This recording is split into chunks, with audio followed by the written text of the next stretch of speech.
যে ফেসবুকের কথা বললেন, এটার সাথে আমি অনেকগুলো পোস্টই দেখি মাঝে মাঝে। আমি হয়তো এরকম কখনো পোস্ট করি নাই আমার সেন্স মতে, বাট অনেক মেয়েরাই শ্বশুরবাড়ি রিলেটেড কিছু কথা বলতে পারে না, তখন এসে ফেসবুকে বলে। তো এই জিনিসটা আপনার মনে হয় যে এটা করা উচিত না? আমি রাইট। কখনোই, আমি তোমাদের প্রজন্মের জন্য কথা বলি, কখনোই আমি এটা সাপোর্ট করি না। দেখো, দিন শেষে যে শ্বশুরবাড়ির কথা যে মেয়েরা বলে, আমি দেখি, আমি হাসি কেন হাসি এই ভেবে যে কত বড় ভুল তোমরা করো। কেন? কারণ এই শ্বশুরবাড়িকে যে নিয়ে, হ্যাঁ, তিক্ততা থাকতেই পারে, নো প্রবলেম, কিন্তু এটা কার শ্বশুরবাড়িটা? কার? যে মানুষটার সাথে সংসার করছো সেই ছেলেটা না? তো ওর তো বাবা মা বা ওর ফ্যামিলি, কি দরকার শ্বশুর বাড়িকে নিয়ে এই ভরা মজলিসে পাবলিকলি তাদেরকে যে মেইন করলা, তাতে কিন্তু হাজবেন্ডটাকেই কষ্ট দেওয়া হলো। কি আমি এটার কোনো লজিক দেখি না।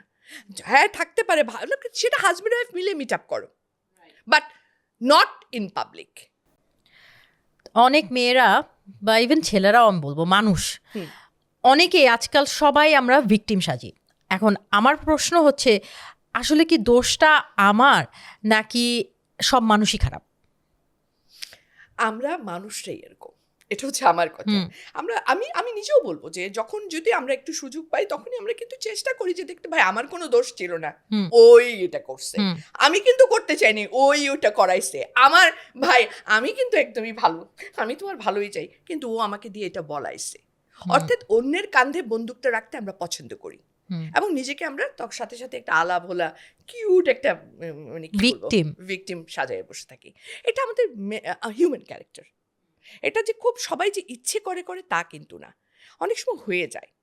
এবং ভিকটিম হলেই সহানুভূতি পাওয়া যায়, ভিকটিম হলে সবাই আহা উহু করে, আহা উহু শুনতেই ভালো লাগে।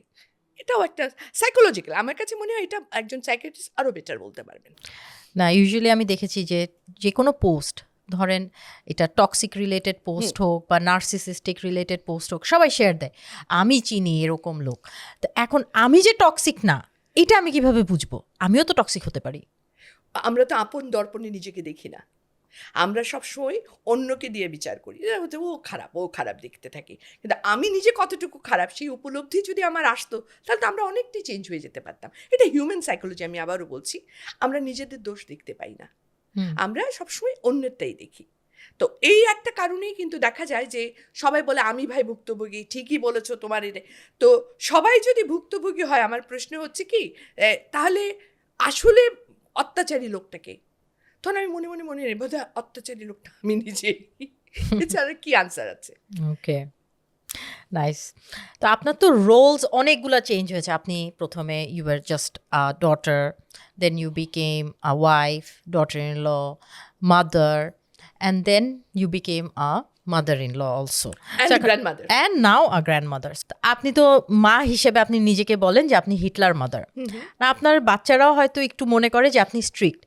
সো এই স্ট্রিক্টনেসটা আপনি কেন দেখিয়েছিলেন বাচ্চাদের প্রতি? প্রথম কথা হচ্ছে, একটা জিনিস মাথায় রাখতে হবে, I was a working lady, ঠিক আছে? আমি একজন ওয়ার্কিং লেডি হওয়াতে আমার পক্ষে কিন্তু বাচ্চাদের পিছনে সেভাবে সময় দেওয়া সম্ভব ছিল না। আমি আমার বাচ্চাদের কখনো স্কুল থেকে আনতে পারিনি, এগুলো কিন্তু আমার অনেক কষ্টও আছে, তাই না? কিংবা ধরো বাচ্চাদের স্কুলে নিয়ে যাও, সেটাও আমার হতো না। তো এই সব কারণে কিন্তু আমার বাচ্চাদেরকে আমি সেভাবে গভর্ন করতে যেহেতু পারতাম না, সেহেতু I have to be strict. ও আমাকে ভয় পাওয়াটাই একমাত্র অস্ত্র ছিল তখন তাদেরকে, কারণ তাদেরকে সেভাবে শাসন করার জন্য তো আমি লেগে থাকতে পারি না। আমি এমনও হয়েছে, সকালে হয়তো বা 9টার মধ্যে বেরিয়ে গেছি, রাতে 9টা-10টার আগে আসিনি। তো ওইখানে আমার I have to be strict, কারণ সারাদিন তো নাহলে ওরা অবাধ স্বাধীনতা। তো ওই জন্য আমি একদম নিয়ম করে চলতাম। এখন তো তোমাদের ন্যানি ক্যাম্প থেকে শুরু করে কত কিছু ক্যামেরা ট্যামেরা বেরিয়েছে, তখন তো এগুলো কিছুই ছিল না। তখন শুধু টেলিফোনই ভরসা, তাও আবার ল্যান্ড ফোন।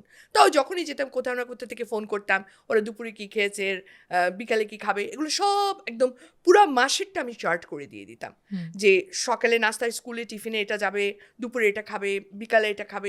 মানে আমার কাছে মনে হয় কি, যদি ইচ্ছে থাকে সব কাজই করা যায়। A woman is a multitasker. And আমাকে যদি তুমি আবারও জিজ্ঞেস করো, আমি আবারও ওমেন হতে চাই। কারণ একটা ওমেনরা যে কতটা শক্তিশালী, এটা কাজে নামলে বোঝা যায়। মেয়েদের দ্বারা সবই সম্ভব। সো ওয়ার্কিং ওমেনদের তো এই স্ট্রাগলটা থাকেই, সব ওয়ার্কিং True. ওমেনদের থাকে, বাট সাপোর্ট সিস্টেম থাকতে হয়। আপনার সাপোর্ট সিস্টেম ছিল, আপনার মাদার ইন ল ছিল আপনার সাথে। বিগ বিগ Big আমার মাদার ইন ল তো টানা 15 years she was with me. So আমি বলবো উনি আমার হাজবেন্ড যত না আমি কৃতজ্ঞ, তার চেয়ে অনেক বেশি কৃতজ্ঞ আমার মাদার ইন লর কাছে, Right. যে উনি যে সাপোর্টটা আমাকে দিয়েছিলেন। এটা আমি আমার মানে জীবনের শেষ দিন পর্যন্ত আমি আমার শাশুড়িকে মন থেকে দোয়া করি এবং ওনাকে সেলুট বলি। Thank you so much for watching the full video. আমাদের এই এপিসোডটা যদি ভালো লেগে থাকে তাহলে চ্যানেলটি অবশ্যই সাবস্ক্রাইব করবেন। এরকম আরও ইন্টারেস্টিং ইনফরমেটিভ পডকাস্ট কিন্তু পেয়ে যাবেন আমাদের চ্যানেলে।